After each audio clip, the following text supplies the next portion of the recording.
12वा आंतरराष्ट्रीय आज योग दिन आहे। पंतप्रधान नरेंद्र मोदी यांनी देखील योग दिन साजरा केलेला आहे। तर ओमराजे आज धाराशिवमध्ये गोवर्धनवाडी शिवसैनिकांसोबत संवाद साधणार आहेत। ओमराजे शिवसैनिकांची मतं जाणून घेणार, मतदारसंघात चर्चा करून निर्णय घेणार। ओमराजे यांच्याकडून कालच स्पष्ट करण्यात आले। धाराशिवच्या गोवर्धनवाडीत शिवसैनिकांची आज महत्त्वाची बैठक आहे।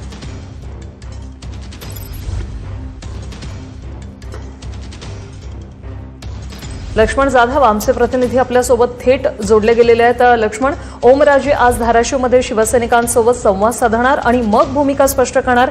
काय भूमिका असणार याकडे सगळ्यांचं लक्ष लागलंय, काय सांगाल?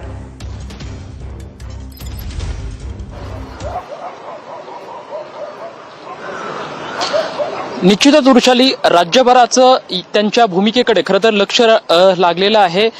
खासदार ओमराजे लिंबाळकर जे आहे ते आज धाराशिव मधले त्यांचं जे मूळ गाव आहे गोवर्धनवाडी, या गोवर्धनवाडीमध्ये जाणार आहे। तिथल्या कार्यकर्त्यांशी आज 4 वाजता बैठक घेणार आहेत, चर्चा करणार आहेत। त्यानंतर राजकीय भूमिका जी आहे ती माझी ठरवणार आहे। मात्र रात्री मोठ्या घडामोडी ज्या आहेत ते या ठिकाणी पुण्यामध्ये घडलेल्या आपल्याला पाहायला मिळाल्या होत्या। काल पवनराजे लिंबाळकर हत्याकांडाचा निर्णय झाल्याच्या नंतर ओमराजे लिंबाळकर हे व्यथित झाले। या ठिकाणी आल्याच्या नंतर शिवसेना शिंदे गटाचे खासदार असलेले श्रीरंग बारणे